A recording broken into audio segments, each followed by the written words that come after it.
She Don't didn't look so yell. surprised, She didn't dear. throw the divorce He prefers papers a back woman in who his can face. still fit into She a didn't make a size scene. 2. She just This is monstrous. signed her name, looked Brittany Monroe in the eyes, and said 4 words. "This is not over." Brittany laughed. Of course she did. Victoria had no money, no lawyer, no home, and no power. What could she possibly do? What Brittany didn't know, Mr. Harrison, what Daniel the court didn't know, finds your argument was that the woman unconvincing. standing in front The of them in injunction a is torn granted. emerald We will dress adjourn had until spent tomorrow 12 at 9. years training to do exactly one thing: find money that powerful people tried to hide. And she had just discovered that her own husband had been hiding millions. The Christmas party humiliation lasted 20 minutes. Victoria's response lasted 3 years and ended with federal indictments, a $2.1 million settlement, and a business she built from the ashes of everything they tried to take from her. Staying quiet is not the same as being weak. Sometimes the most dangerous thing you can do is say nothing and start taking notes. Stay for the full story. I promise the ending will stay with you. Subscribe for more stories like this one, and leave a comment telling me which moment hit hardest. This story comes with a heavy lesson. That feeling in your gut is not just anxiety. It is your mind seeing all the warning signs your heart is trying to ignore. It also shows how the very person who tries to shatter you can unknowingly make you unbreakable. The humming fluorescent lights of St. Michael's Hospital seemed unnaturally loud as Victoria Miller Hayes stood all by herself in a hallway at 3 o'clock in the morning on Christmas. Her emerald green maternity gown, which was once so beautiful, was now torn and soaked with water, clinging to her belly that showed she was 6 months pregnant. Black streaks of mascara ran down her face, blending with tears she'd given up on wiping away. Her hands shook as she held the phone to her ear, listening to it ring for the FBI's Financial Crimes Department. An operator finally answered. "Federal Bureau of Investigation, how can I help you?" Victoria's reply was much stronger than she felt. "I am calling to report financial fraud. My husband has been embezzling money from his company, and I can prove it." She glanced down at her phone, at the dozens of pictures she had taken of bank records, wire transfer receipts, and hidden accounts over the last 3 years.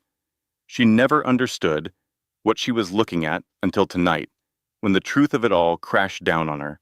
"My name is Victoria Hayes," she stated clearly, "and when the sun comes up, I will be pregnant, without a home, and the single biggest threat my husband has ever known." After ending the call, she sank against the chilly hospital wall. She placed a hand over her stomach, feeling her daughter kick, completely unaware that her parents' world had just fallen apart. Just 6 hours before, Victoria was in the bathroom of their small apartment in Manhattan, having trouble with the zipper on her maternity dress. The green material, which she bought on clearance 3 months prior when she was still trying to save her marriage, was pulled tight over her expanding stomach. "You know," she whispered to her baby bump, "when I told you I wanted you to dream big, I wasn't talking about your size." Her phone vibrated on the bathroom counter. It was a text message from Daniel. "Running behind. Brittany needs my help on the Monroe presentation. Go ahead without me." Victoria just stared at her phone for a long time. It was always Brittany. Brittany needed help. Brittany had some great new ideas. Brittany thought they should drive separately to the company party. It was a constant stream of Brittany. She simply texted back, "Okay," then placed the phone down and saw her own reflection. At 34 years old, Victoria Miller Hayes still possessed a quiet beauty. It was a natural elegance that money and stylists could never buy.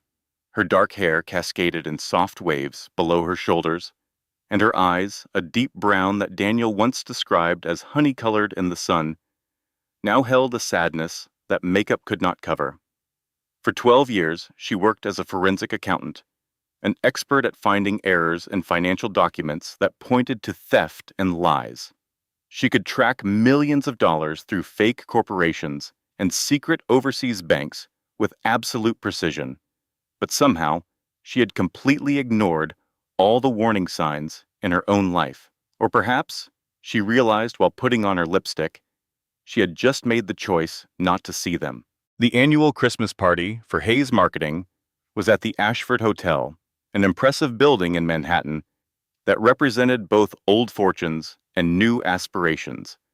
Light from crystal chandeliers danced across 200 guests in expensive dresses and tailored suits. Their happy chatter blending with the smooth sounds of a jazz band. Victoria came by herself and looked through the packed ballroom for Daniel. She saw him standing by a tower of champagne glasses, with his arm casually wrapped around Brittany Monroe's waist. The sight made Victoria's stomach tighten. Brittany was the complete opposite of Victoria, tall and blonde, with a sophisticated air that spoke of inherited wealth. At 29, she was the daughter of Frank Monroe, a powerful real estate developer whose corporation was planning to merge with Daniel's firm. Victoria was also becoming more convinced that Brittany was sleeping with her husband. "Victoria, darling, that dress is quite a bold statement." Patricia Hayes appeared next to her, holding a glass of champagne and looking at her with disdain. Daniel's mother was never happy that her son married a forensic accountant from a modest background instead of a woman from their exclusive social group. Brittany was just commenting on how green can make some people look pale, Patricia went on, her smile as sharp as a knife. "But I guess you wouldn't know about that." Before Victoria could even think of a reply, another voice broke the tension.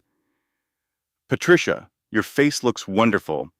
Did you find a new doctor, or is the lighting just very harsh?" Maggie Thompson showed up holding 2 champagne glasses. Her silver hair was styled in a chic bun that didn't quite match her reputation as the most brutally honest person in New York's financial world.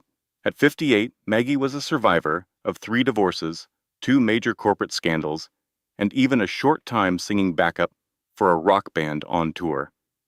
She was afraid of nothing. Patricia mumbled something and quickly walked away to join her friends.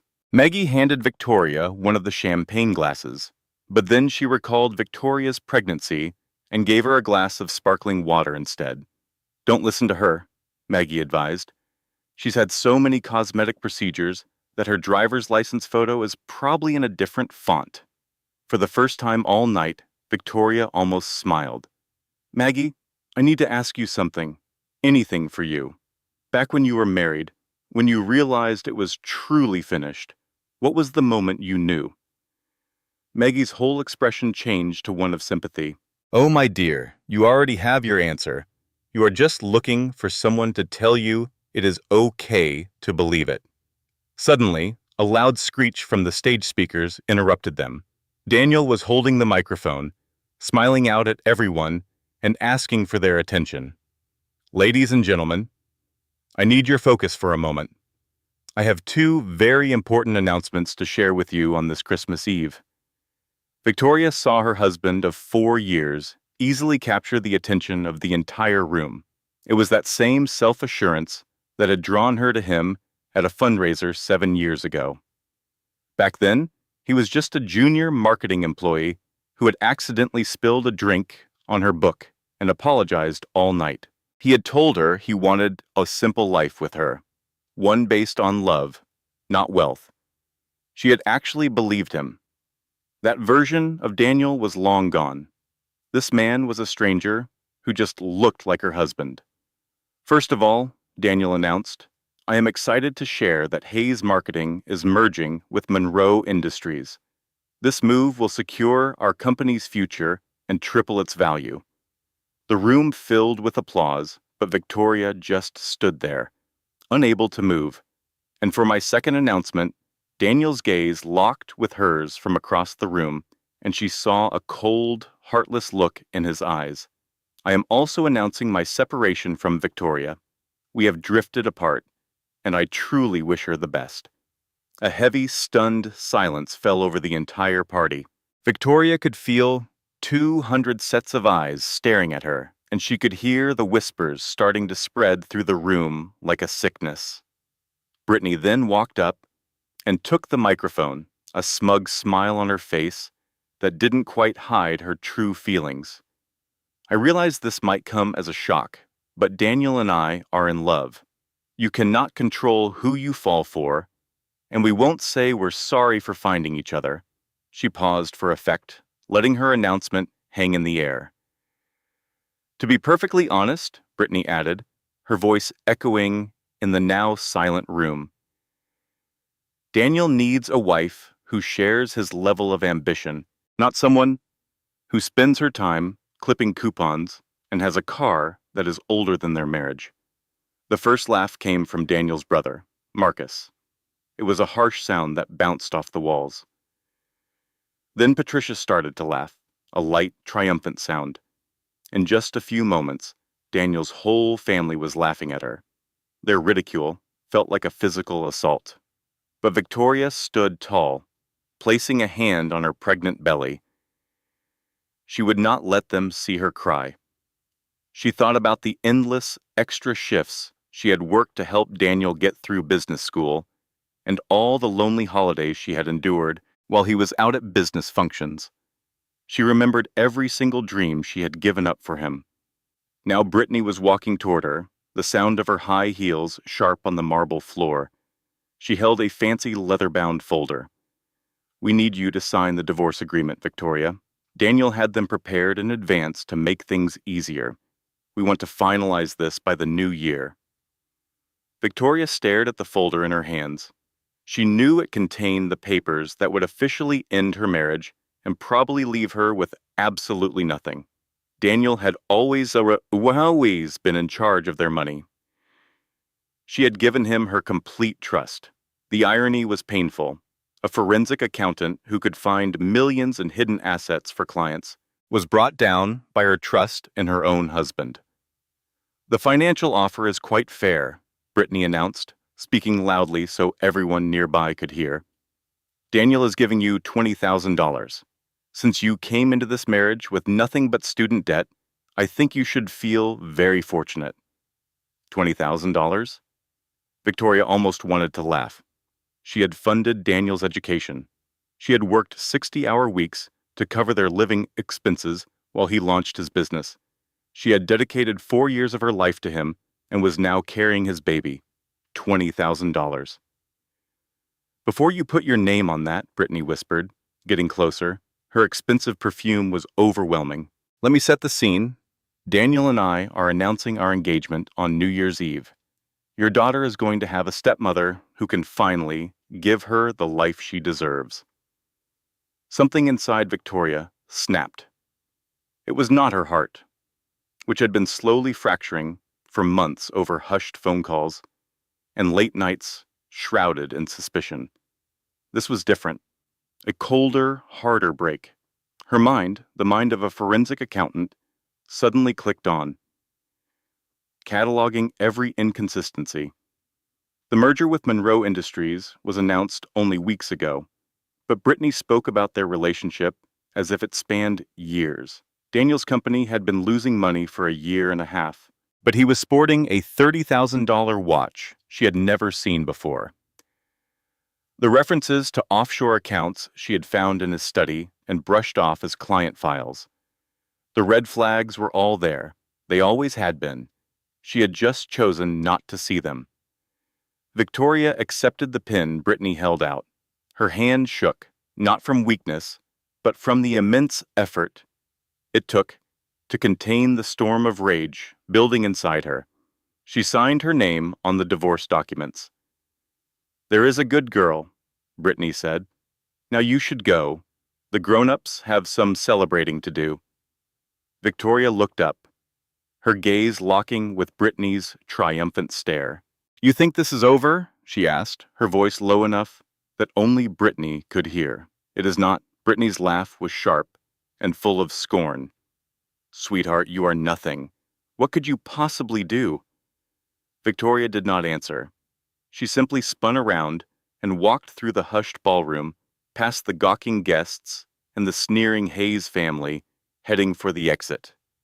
From behind, she could hear Daniel's voice calling for another round of champagne, the party kicking back into gear as if her life had not just been publicly dismantled for their amusement. The December air felt like a slap across her face as she stepped outside. Thick snowflakes began to fall, promising to cover the city in a deceptive layer of white. Victoria just stood on the sidewalk, her torn dress offering little protection from the biting cold, and gave herself exactly 60 seconds to completely break down. Then she pulled her shoulders back and hailed a taxi. She told the driver her home address and used the 20-minute drive to create a mental action plan. First, secure her personal documents. Second, access the financial records she had been quietly photographing for months, telling herself it was just professional curiosity. Third, call her father. Fourth, find a lawyer. The cab stopped in front of her apartment building, and a cold dread washed over Victoria. A locksmith's van was parked at the curb. Through the glass doors of the lobby, she saw Daniel's assistant overseeing two men as they changed the locks on her apartment door. Victoria paid the cab driver and walked toward them on shaky legs. "Excuse me, this is my apartment." "What is going on here?" The assistant, a young man whose name Victoria had never learned, handed her a large brown envelope, avoiding her eyes. "Mr. Hayes wanted me to give this to you. Your things have been put into a storage unit. The key and the address are inside the envelope." "He cannot do this." "This is my home. The lease is in Mr. Hayes's name, ma'am," he replied. "According to his attorney, if you remain on the premises, it would be considered trespassing." Victoria stared down at the envelope in her hands. Inside, she found the key to a storage unit, an address in New Jersey, and a single typed sheet of paper. "Do not make any attempt to contact me or my family. All future communication must be directed through my lawyer." She stumbled back to the curb in a fog and dialed Daniel's number. It went directly to voicemail. She tried again, with the same result. On her third attempt, an automated voice informed her that her number had been blocked. Standing on the snowy sidewalk in front of the building that was no longer her home, Victoria opened her banking app with numb fingers. The joint account she and Daniel shared, but he had a balance of zero. He had taken out $180,000 that very morning. With her heart pounding in her chest, she checked her personal savings account, the one she had always kept separate, funding it with freelance jobs and bonuses, telling herself it was her emergency fund. $47,000. Her entire safety net was gone. Victoria sank down onto the curb, no longer feeling the cold that seeped through her thin dress, and just watched the snow fall. She was 6 months pregnant, without a home, and had just signed divorce papers that would most likely leave her with absolutely nothing. And yet, deep in her mind, her forensic accountant's instincts were screaming. Something about Daniel's finances was terribly wrong. A man who had just pocketed nearly $200,000 in cash would not offer a measly $20,000 settlement unless he was hiding something much, much bigger. She pulled out her phone and made the one call she knew she could always make. "Dad, I need your help. Can I come home?"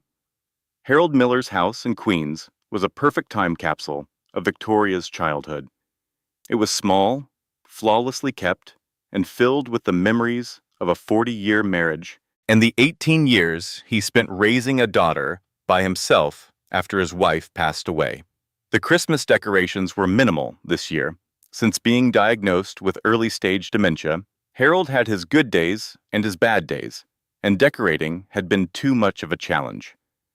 But tonight was a good night. He greeted Victoria at the door with his arms wide open and asked no questions, just holding his pregnant daughter tightly as she finally let herself sob. Later, as they sat at his kitchen table, with cups of tea cooling between them, Harold listened to her tell the whole story. His face, still handsome at 67, etched with lines of grief and time. He was surprisingly calm through it all.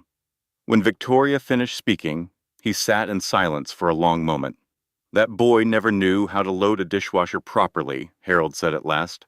"I should have pointed it out." Victoria let out a small laugh in spite of everything. "Dad, he was stealing money and having an affair." "That too," Harold conceded. "But the dishwasher thing always really bugged me." They sat together in a comfortable silence, the kind that only happens between two people who understand each other completely. Outside, the snow kept falling, blanketing the city in a quiet hush, creating a peaceful bubble in the middle of all the chaos. "What is your next move, sweetheart?" Victoria thought about the question. Just 24 hours earlier, she would have said she was trapped, that she was just a forensic accountant who had made the mistake of trusting the wrong man, and that she would have to accept whatever settlement Daniel threw her way and try to start over. But something inside her had shifted. Maybe it was the sheer cruelty in Brittany's voice as she talked about raising Victoria's unborn child. Maybe it was the cold realization that Daniel had been planning this for months, possibly even years, while she remained completely in the dark. Or maybe it was simply the forensic accountant inside her, finally unleashed to analyze her own life with the same ruthless precision she used on corporate fraud investigations. "I am going to find every single dollar he has hidden," Victoria stated, "and when I do, I'm going to make him wish he had never met me." The very next morning, Victoria set up her laptop on her father's kitchen table and got to work. For years, she had prepared Daniel's company taxes as a favor, never sending him a bill, telling herself it was just part of being a supportive wife. This gave her access to 6 years of historical financial data. More importantly, she now remembered seeing patterns over the last 3 years that she had previously dismissed as accounting errors or legitimate business costs. Now, with the full weight of her professional expertise, she began to see the ugly truth. She found shell companies registered in Delaware that served no clear business function, wire transfers routed to accounts in the Cayman Islands, and invoices for consulting fees paid to companies that were nothing more than names on a piece of paper. These were the textbook signs of fraud, the kind she dealt with in white-collar crime cases every day. Before the first day was over, Victoria had successfully traced $4.2 million in concealed assets. Daniel had been systematically bleeding his own company dry for years, funneling the money into a sophisticated web of offshore accounts. The merger with Monroe Industries was not a business opportunity, it was his escape plan. Once that deal was done, Daniel would have the means to bury his crimes so deep they would never be found. Victoria leaned back in her chair, her mind working furiously. This was bigger than just getting a better divorce settlement. This was a federal crime. She was looking at tax evasion, fraud against investors, and possibly even money laundering. You know, looking back, I should have trusted my instincts. Every single time I felt my stomach clench when Daniel mentioned Brittany's name, I told myself I was just being paranoid. Let me tell you, that intuition is not paranoia. It is your mind identifying red flags long before your heart is ready to see them. That night, Victoria made her first big mistake. She called a lawyer, a very expensive one, the kind whose commercials promised fierce representation in high-value divorces. She wired him half of her savings, $23,000, as a retainer fee. Richard Blackwell was the picture of a Manhattan divorce lawyer. Silver hair, a perfect suit, and an air of confidence that smelled like expensive cologne. He looked over Victoria's evidence with an excitement he barely tried to hide. "This is rock solid," he said, relaxing into his huge leather chair. "We can leverage this in the divorce and also report him to the Securities and Exchange Commission. You will get far more than just your fair share, Mrs. Hayes. You could very well end up with half of his company. Victoria felt a surge of genuine hope for the first time since that horrible Christmas Eve party. So, I am going to be okay. I can win this. You will be more than okay. Daniel Hayes made one critical mistake. He underestimated you. For the next 2 weeks, Victoria let herself believe that getting justice would be simple. She uncovered more evidence, documented additional shell companies, and traced even more hidden money. Blackwell's legal team began drafting the court motion. It felt like everything was finally going her way. Then, at 6 in the morning on a Tuesday, her phone rang. "Victoria, this is Richard Blackwell. We have to talk." All the confidence had vanished from his voice. A knot of dread tightened in Victoria's stomach. "What is wrong? I can no longer represent you. I am withdrawing from the case, and it is effective immediately." "What? Why?" A long silence followed. "It is a conflict of interest. Our firm represents Monroe Industries. One of our partners is their corporate lawyer. I should have seen this sooner." Victoria's entire body went cold. "But you have all of my proof, my whole strategy, everything. I will, of course, return all your documents and what is left of the retainer fee. But I cannot be part of any case that goes against Monroe Industries." "This is not about a conflict at your firm," Victoria said, her investigator's gut screaming. "Frank Monroe got to you, didn't he?" Another heavy pause hung in the air. "I wish you the best of luck, Mrs. Hayes. I honestly do."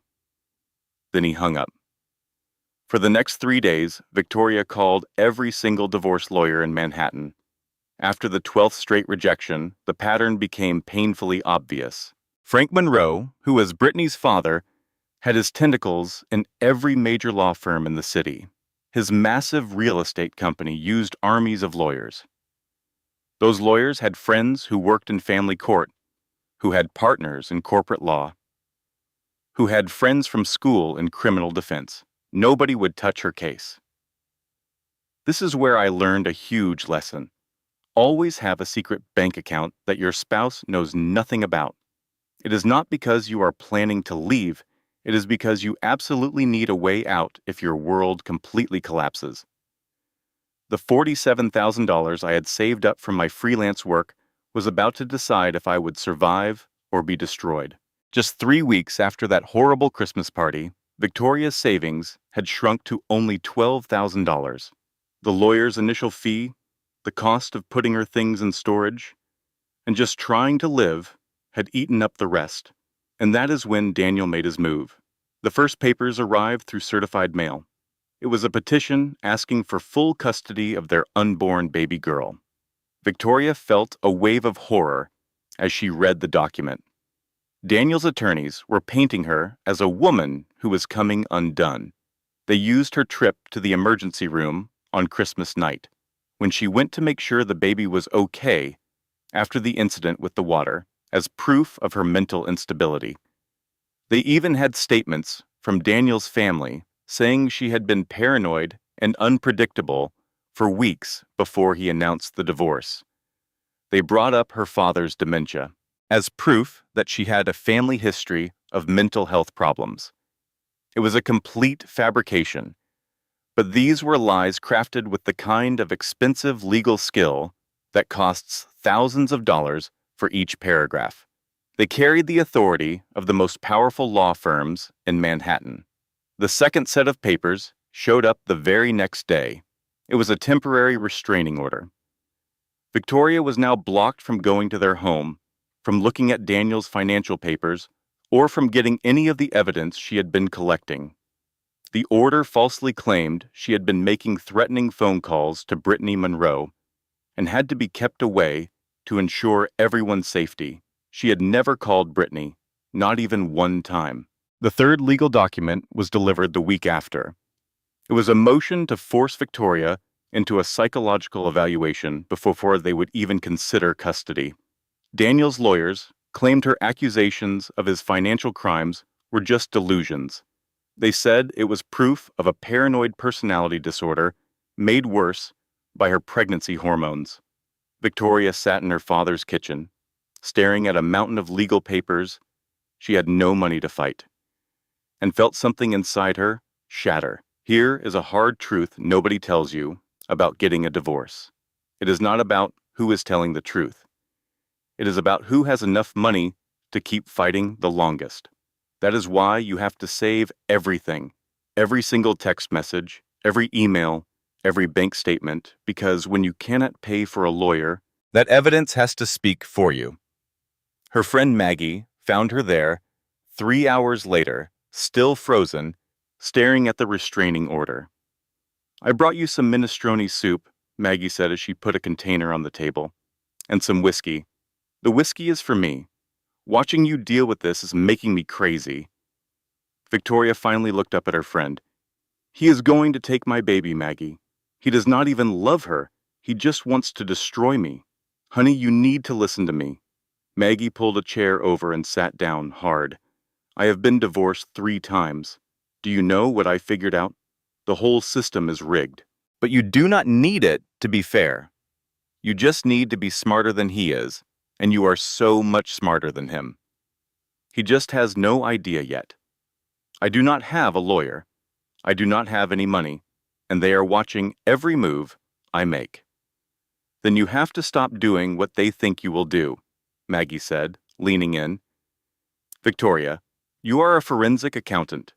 You are one of the best I have ever seen. Daniel thinks he married some helpless little woman who knows nothing about money. It is time to show him just how wrong he is." Victoria wiped the tears from her eyes. "But how can I possibly do that from here? I know someone, a woman named Rebecca Lawson. She runs a legal aid office over in the Bronx. She handles the cases that nobody else will go near. She is incredibly smart. She is a fighter, and she despises bullies. A legal aid attorney going up against the Monroe fortune. David took down Goliath with a slingshot and a little nerve," Maggie said with a smile. "Rebecca has a lot more than that. The legal aid office was in an old warehouse in the South Bronx. The waiting area was filled with people who could not hire expensive Manhattan lawyers. Their problems were just as heartbreaking, even if they were common. Victoria got a number and sat for 3 hours before she met Rebecca Lawson. The attorney was not at all what Victoria had imagined. At 45, Rebecca had weary eyes that had witnessed far too much injustice. But she also had a strong, determined chin from a life of fighting back anyway. Her office was tiny, her desk was completely covered in case files, and she was so direct, she was almost rude. "Tell me the whole story," Rebecca said. "Start from the very beginning, and do not leave a single thing out." Victoria spoke for a full 90 minutes. She talked about the marriage, the cheating, the Christmas party, the divorce papers, the water and being locked out, the financial crimes she found, the lawyer abandoning her, the fight for custody, the restraining order, and the forced psych evaluation. When she finally stopped talking, Rebecca sat in silence for a long time. "Let me make sure I understand this," she said at last. "Your husband stole $4 million, threw you out of your home while you were pregnant, and is now trying to steal your child?" "Yes. And you are a forensic accountant?" "Yes." A smile spread across Rebecca's face. It was not a friendly smile. It was the smile of a person who had just been given a powerful weapon. "I have a feeling we are going to work very well together, Victoria Hayes." Rebecca Lawson's office was small, filled with used furniture and a coffee machine from another century, but her brain was as sharp as a surgeon's knife and twice as deadly. "This is our plan," she explained to Victoria during their first meeting. "Daniel believes he holds all the cards because of his money. But money is only powerful if the other person follows his rules. We are not going to follow his rules. What does that mean exactly? It means we give up trying to win in family court. We start hitting him where he is actually vulnerable: his company, his personal freedom, and his public image. For the next 2 weeks, Victoria and Rebecca prepared their counteroffensive. Victoria's accounting genius was their main weapon. She worked from the copies of documents she had managed to save before the restraining order kicked in. She followed Daniel's hidden cash as it moved through a maze of corporate entities. There were shell companies hidden inside other shell companies, fake consulting deals with businesses that were just post office boxes and shopping centers, and money transfers that jumped between a half-dozen countries before finally arriving in accounts that belonged to only one man, Daniel Hayes. But this was much bigger than just hiding money. The more Victoria investigated, the more sinister the whole thing looked. "He is doing more than just hiding assets," she told Rebecca one night, laying out papers all over the small desk. "Take a look at this. These are payments from Monroe Industries that go back 3 years. And this was before they even told anyone about the merger." Rebecca carefully looked at the papers. What were the payments for? Consulting services. The problem is, Daniel's company does not provide those kinds of services. And look what happens to the money once it gets to his bank accounts. Victoria pointed with her finger to show the trail. It gets moved through all of these fake companies and lands in the Cayman Islands. But then, some of that money comes right back to Monroe Industries through a totally different company. Are you telling me what I think you are? Daniel's company has been laundering money for the Monroes for years. The merger is not just a business move. It is the last step to fully combine their criminal activities. Rebecca leaned back in her office chair. This is way beyond a divorce fight now.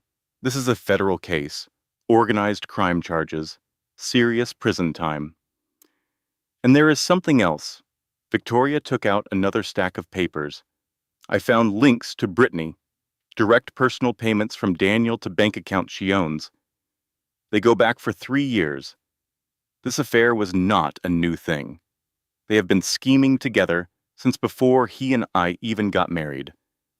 The whole truth was absolutely soul-crushing.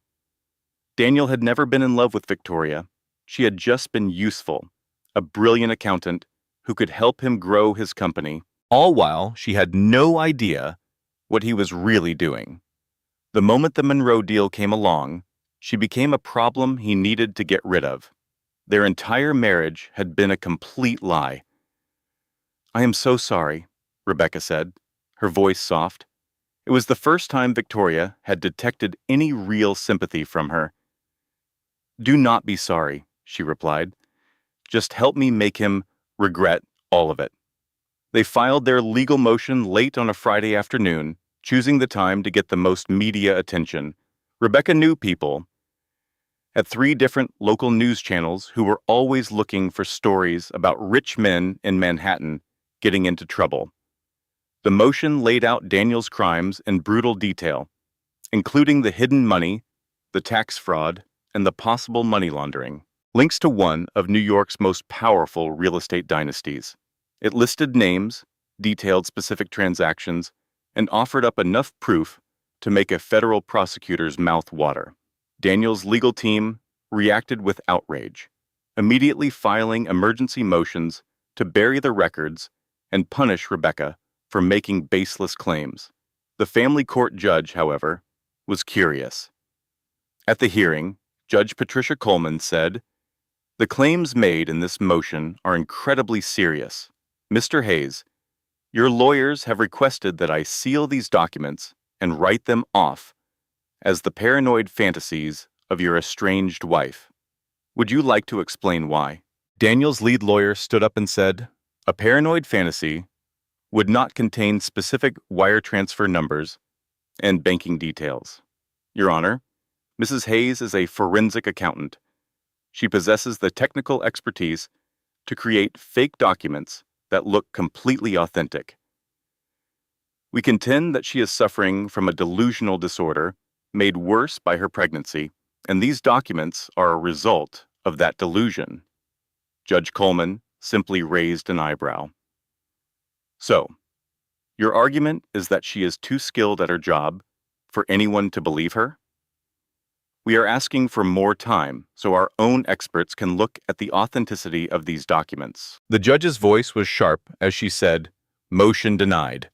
Mrs. Hayes, the court is bringing in an independent forensic expert to check your evidence.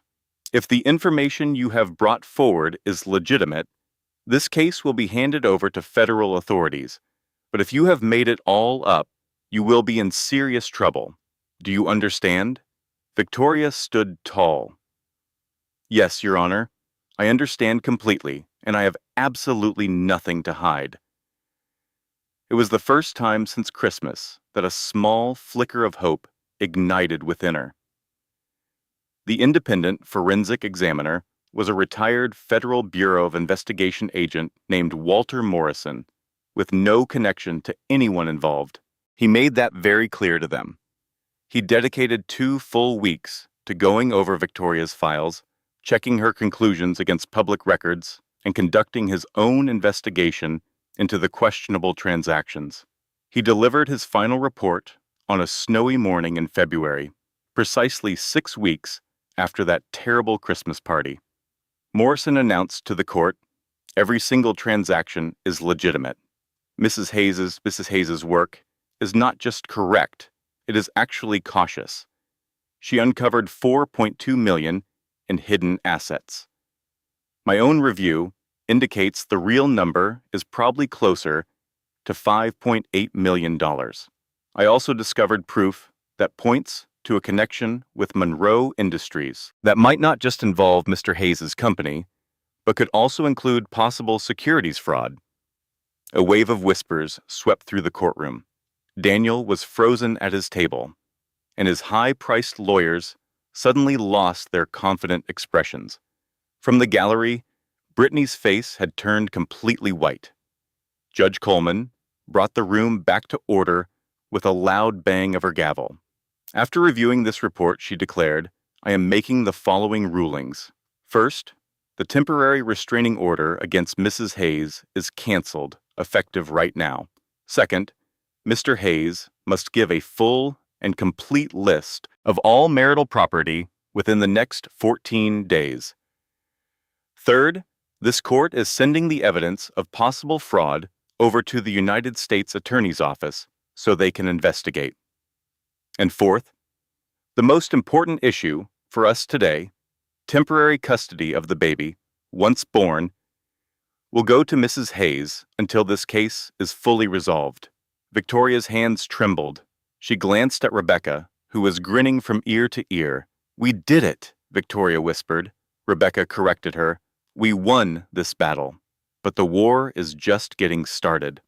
Outside the courthouse, swarmed by reporters who had heard about the court session, Victoria made her first public statement. For 4 years, I was married to a man I thought I knew. I helped him chase his dreams. I saw his potential, and I loved him without question. The only thing I ever asked for was honesty, and he could not even give me that. This day is not about getting even, it is about revealing the truth, and sometimes the truth is the strongest weapon a person can have.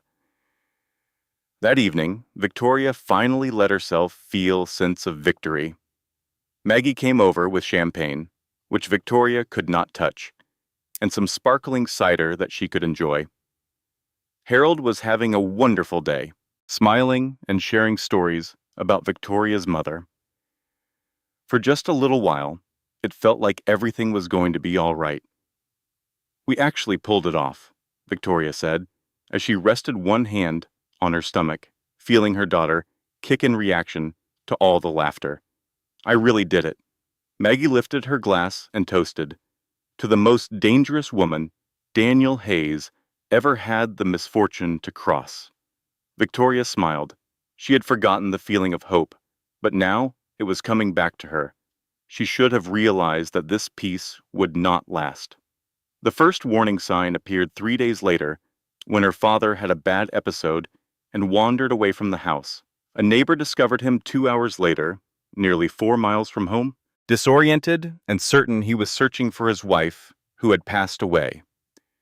The police returned him home, but they had to file an official report. Adult Protective Services automatically opened an investigation.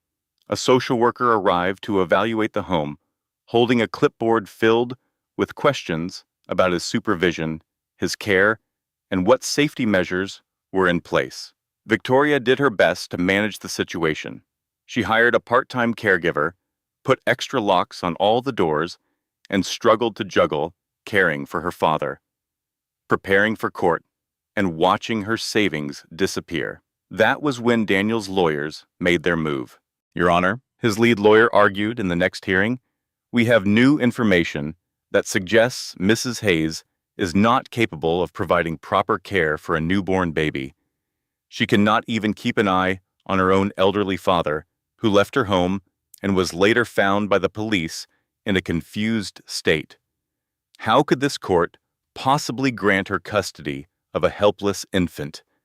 Victoria felt all the color drain from her face. They were using her father's sickness against her like a weapon. Judge Coleman seemed concerned. Mrs. Hayes, this is a very serious issue. What guarantee can you provide that you can handle caring for both your father and your newborn? Your Honor, I have already hired professional help for my father's care. My pregnancy is going well.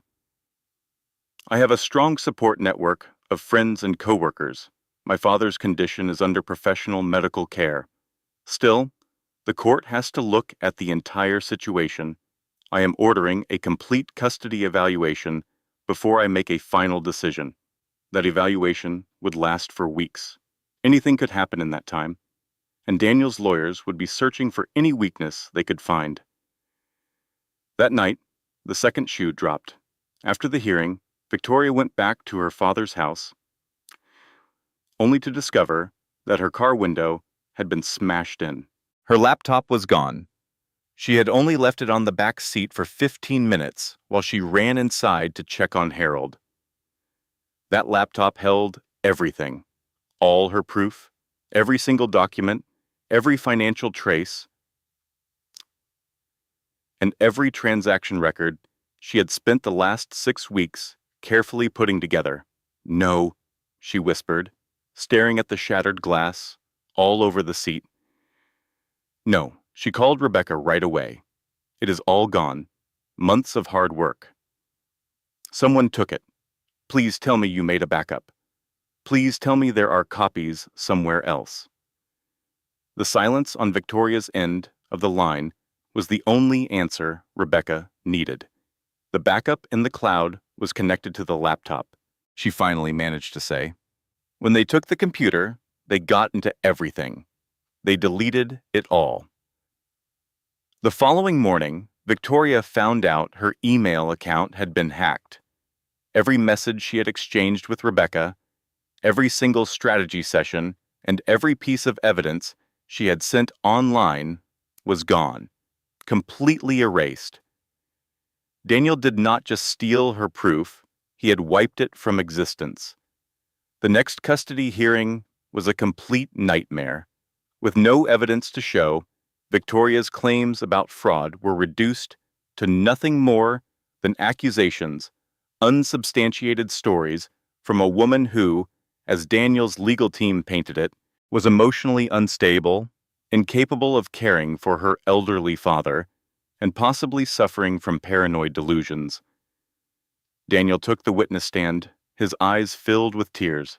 I only want what is best for our daughter, he said, his voice cracked with emotion that was clearly well practiced. For months now, Victoria has been unpredictable and paranoid. She accused me of fraud without any proof. She cannot even manage her own father. I am truly scared of what could happen to our baby if Victoria is the one taking care of her. The judge listened without showing any bias, but Victoria could feel the judge's opinion shifting against her. Without proof, she was just a pregnant woman making crazy claims against a successful businessman who had expensive lawyers and a very believable act. Mrs. Hayes, Judge Coleman said, during a break, I need to be completely honest with you. If you do not have any supporting evidence for these fraud claims, The court cannot use them to decide custody. Is there any other paperwork you can give me? Victoria just shook her head. It was all taken, Your Honor. Every last backup is gone, too. This was no accident. Daniel's people are behind this. Can you prove that? No, but who else would gain from destroying my proof? The judge let out a sigh. I see your point, but this court cannot make decisions based on what you suspect happened. When we return, I have to make my decision based only on the evidence that has been presented to me. I think you should get ready for that outcome. Victoria found herself in the courthouse bathroom, just staring at her own reflection in the mirror. She was now 8 months pregnant, completely exhausted, nearly penniless, and fresh out of options. Her life savings had shrunk to just $6,000. All of her evidence had vanished.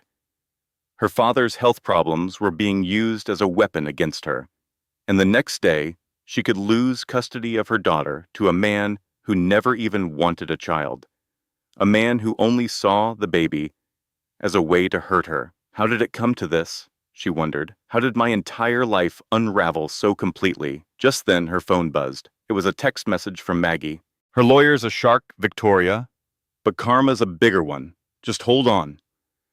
Victoria could barely manage a smile. Her lawyer leaned in close and said, Listen to me. I need you to remember this. You are not fighting this alone.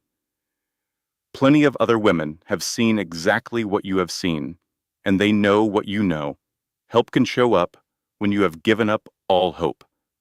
And sometimes, when one woman finds the strength to stand up, it gives others the courage to do the same. When the hearing started again the next morning, Victoria had already accepted she was going to lose. She sat beside Rebecca at the defendant's table, watching Daniel's legal team get ready for their closing statement. She was just waiting for the judge to give her daughter to a man who would only use the child as a prize and a weapon. Just then, the large courtroom doors swung open.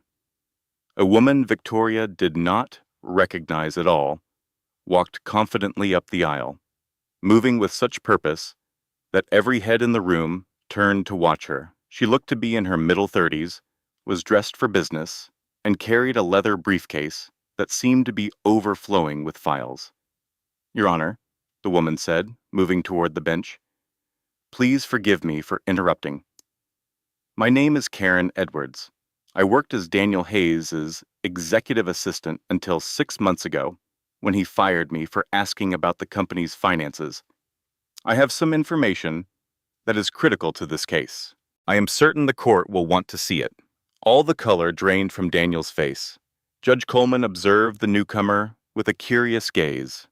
Miss Edwards, this is extremely unusual. You can't just barge into my courtroom and start presenting things. I realize that, Your Honor, but I have records of financial crimes that are much more serious than what Mrs. Hayes first brought to light. I have been struggling for months to find the nerve to come forward. When I saw the news reports about this case, I knew I could not keep quiet for another day. Daniel's head lawyer shot up from his chair. I object, Your Honor. This is obviously a cheap trick put together by the other side. This woman has no business being part of this trial. I have every right to be here as a witness to fraud, Karen Edwards answered calmly, and as a person who was threatened to stay silent. Mr. Hayes swore he would ruin my career and my good name if I ever said a word about what I saw when I worked for him. I have recordings of him making those threats. A low buzz of conversation spread through the courtroom. Judge Coleman banged her gavel, calling for quiet. Miss Edwards, please come to the bench. Lawyers, you come up as well. Victoria's heart hammered against her ribs as she watched them all confer. Karen Edwards was a total stranger. Victoria had never laid eyes on her, never even heard of her. And yet, here she was, appearing like an answer to a prayer at the very moment Victoria had lost all hope. After 5 minutes of hushed, serious conversation, Judge Coleman announced her decision. This court will pause for a 2-hour break to examine the documents Miss Edwards has provided. If this evidence is found to be genuine and relevant, she will be allowed to testify. This hearing is paused until 1:30 this afternoon. During the break, Victoria was finally able to talk to Karen Edwards. "I just do not get it," Victoria said. "Why are you helping me? You have no idea who I am." A softer look came over Karen's face. "Because he's trying to do to you exactly what he did to me. I was Daniel's assistant for 4 years. I watched him set up the fake companies. I saw the money transfers. I knew about the secret meetings with Monroe's people. When I began to ask about it, he made me think I was losing my mind. He insisted I was just imagining things, that I didn't get how business worked, and that I should just handle his calendar and stop trying to be smart enough to understand his finances.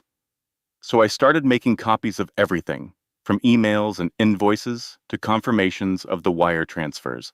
I told myself it was just for my own safety, a kind of insurance policy.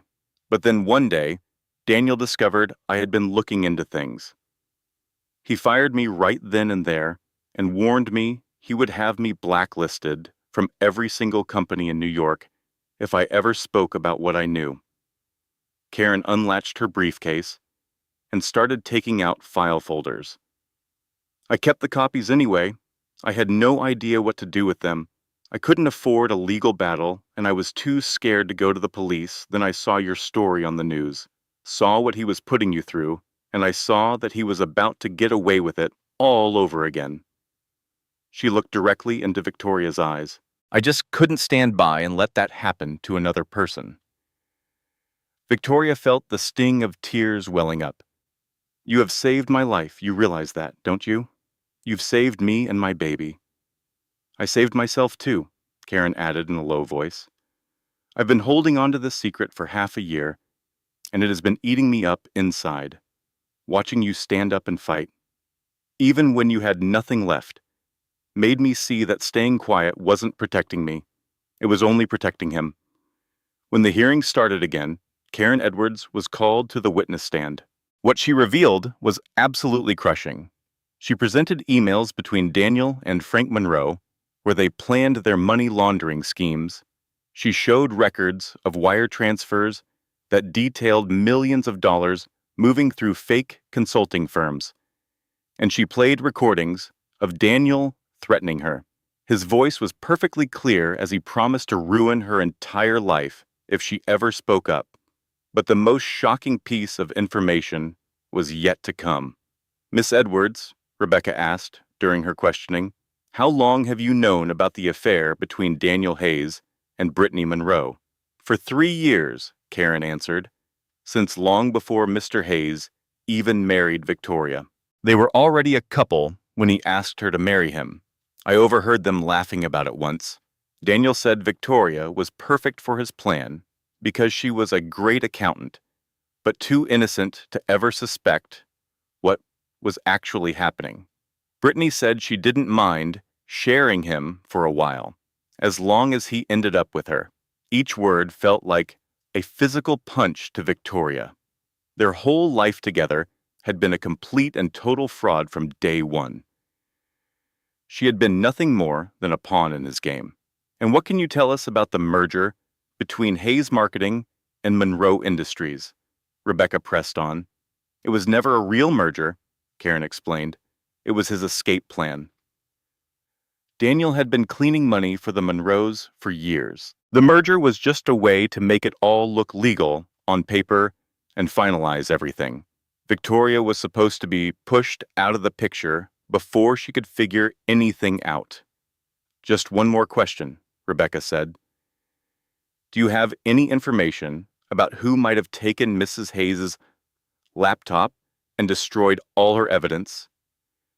Karen gave a slow nod. "Daniel paid someone to do it. I do not know the person's name, but I heard him on the phone 2 days before it happened. He was giving someone Victoria's home address and a description of her car.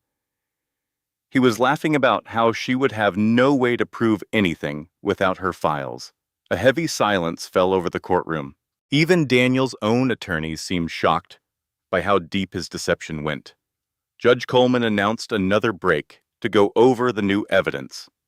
When court began again 2 hours later, her face was set in a grim line. "In my 30 years as a judge," she began, "I have almost never witnessed such a methodical and cruel campaign of financial and emotional abuse. The proof presented by Miss Edwards, on top of Mrs. Hayes's own discoveries, reveals a disturbing portrait of a man who used, lied to, and ultimately tried to ruin his own wife for money." Daniel just sat there at the defendant's table, completely still. His lawyers were whispering frantically to him, but he seemed unable to even hear them. "Based on all the evidence presented to me," Judge Coleman went on, "I am making the following decisions. First, full custody of the child, once she is born, is granted to Victoria Miller Hayes. Second, Daniel Hayes is required to pay a divorce settlement of $2.1 million, which is half of the hidden money found by our own financial investigators.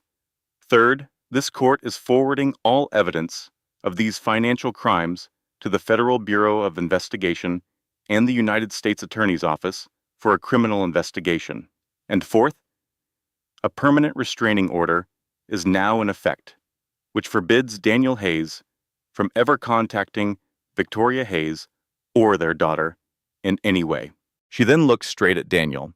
"Mr. Hayes, my advice to you is to find some very skilled criminal defense lawyers. You are absolutely going to need them." After the hearing ended, Daniel made one last attempt to talk to Victoria. "Victoria, please," he begged, his voice cracking. "I know I made mistakes, but I really did love you. I can be better. We can fix this." Victoria stared at the man she had once been married to, the man she had put her faith in, the man whose entire relationship with her was built on deception and control. She could see panic in his eyes, but she saw no regret, not a single trace of it. "You know what, Daniel?" she replied with a steady voice. "I actually believe that you think that's the truth. But love doesn't secretly empty your shared bank accounts. Love doesn't go out of its way to humiliate you at a Christmas party, and love certainly does not try to steal a mother's child from her just to be spiteful." She turned her back on him and walked toward Rebecca, Karen, and Maggie, the group of women who had gotten her through this absolute nightmare. There is nothing left to say. 2 weeks after that day, Victoria went into labor. Grace Elizabeth Miller was born on a Tuesday morning in March, weighing 7 pounds and 4 ounces, a perfect crying bundle of new life.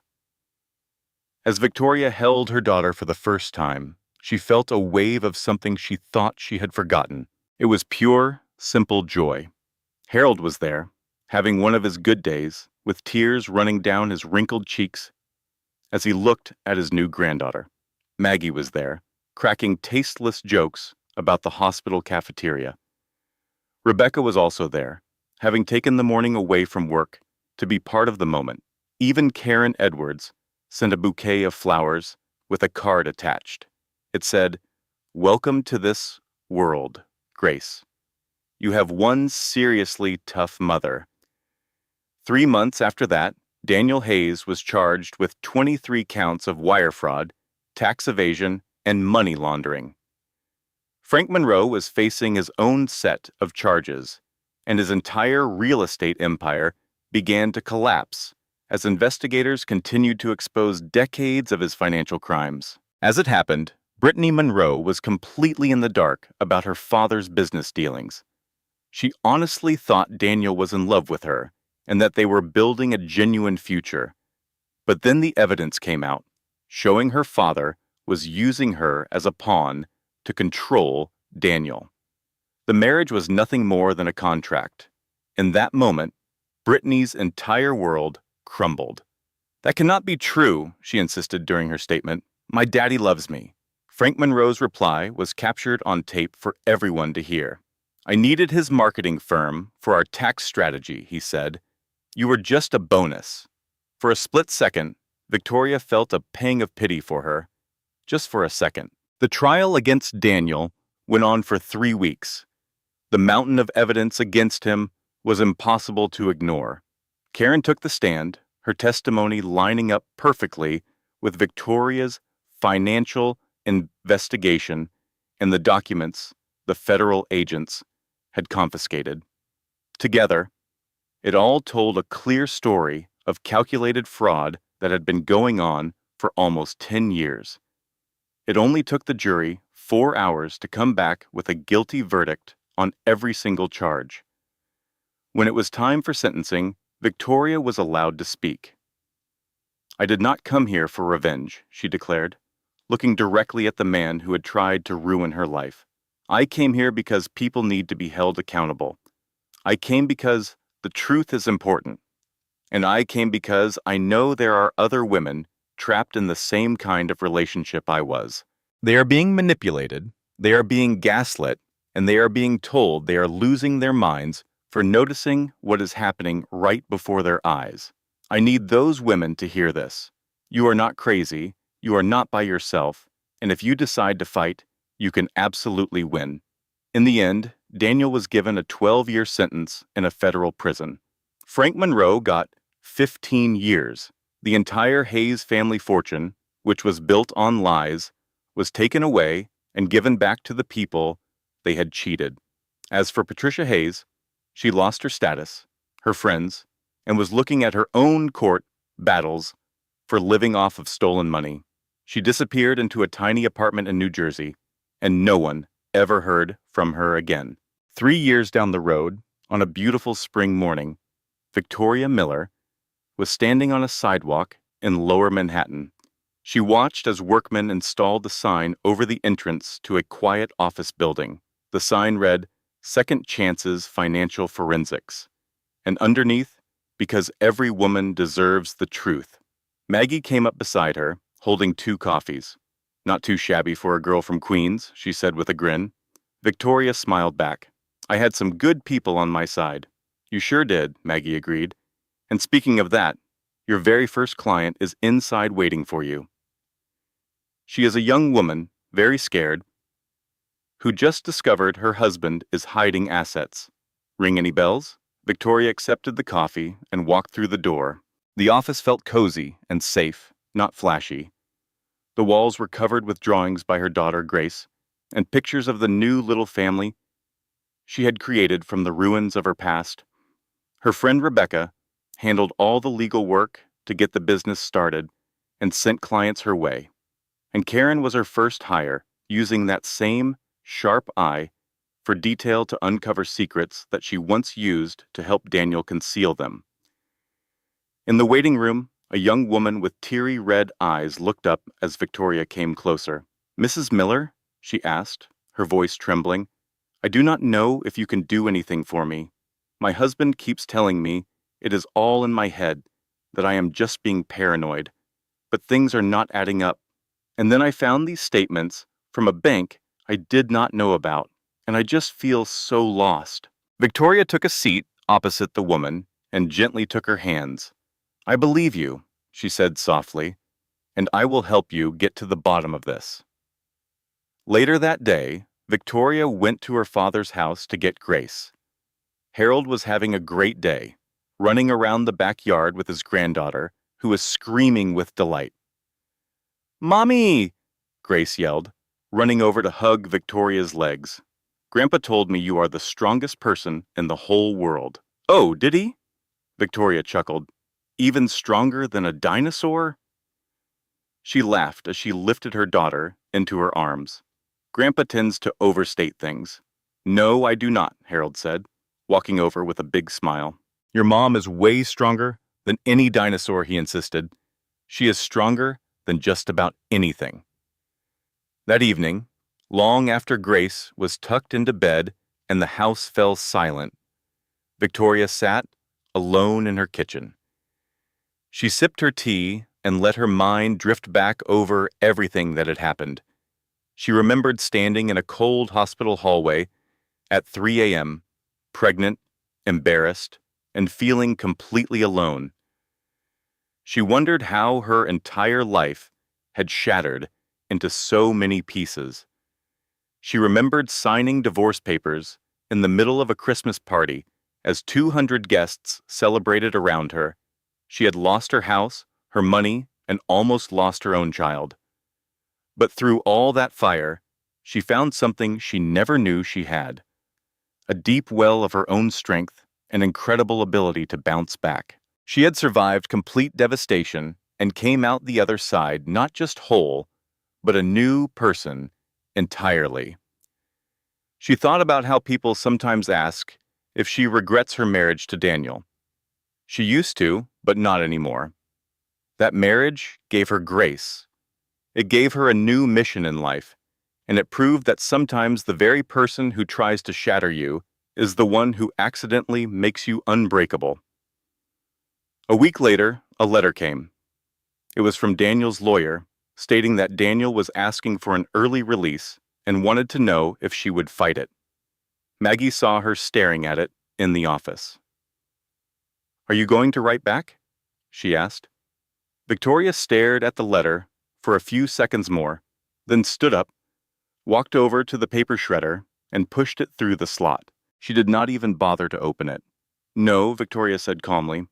"I am just going to keep living my life. That is the greatest revenge there is."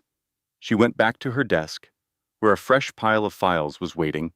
Each one represented a woman who was being tricked, a woman being manipulated, a woman being made to feel insane for simply trusting her own eyes.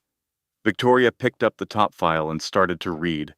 Through her window, she could hear the constant hum of New York City, a sound made by millions of different lives crossing paths, stories starting and finishing, and hearts both breaking and mending. Out there in that huge city, a woman was just realizing her husband had been deceiving her.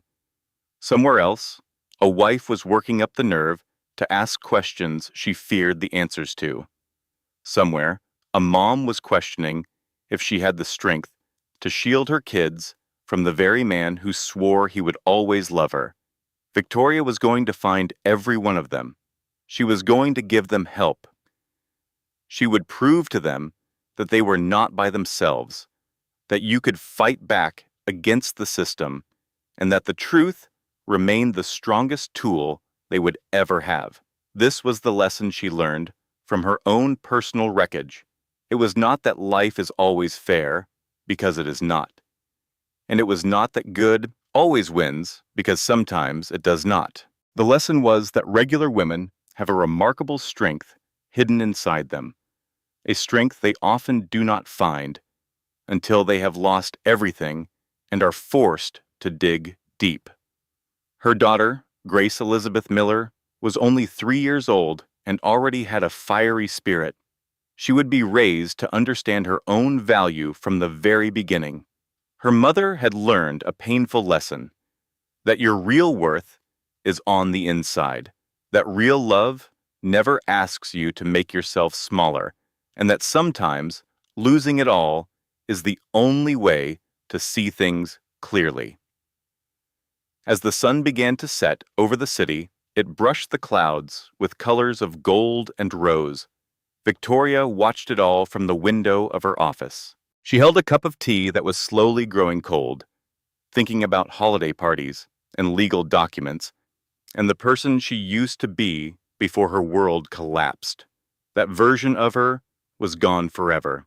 The woman who stood there now was tougher, smarter, and a whole lot more dangerous to anyone foolish enough to try and break her. A small smile touched Victoria's lips as she turned back to the files on her desk. There were so many women who needed her, and her work was only just beginning. If any part of the story touched you, or if it made you think of someone in your own life, we would be so grateful if you would like, share, and subscribe. Your help allows us to connect with more women who need this message. It helps them remember that they are not by themselves, and that they have more strength than they could ever imagine. Our team put a great deal of care into researching, creating, and editing this story, all to share important lessons and a little bit of inspiration with you.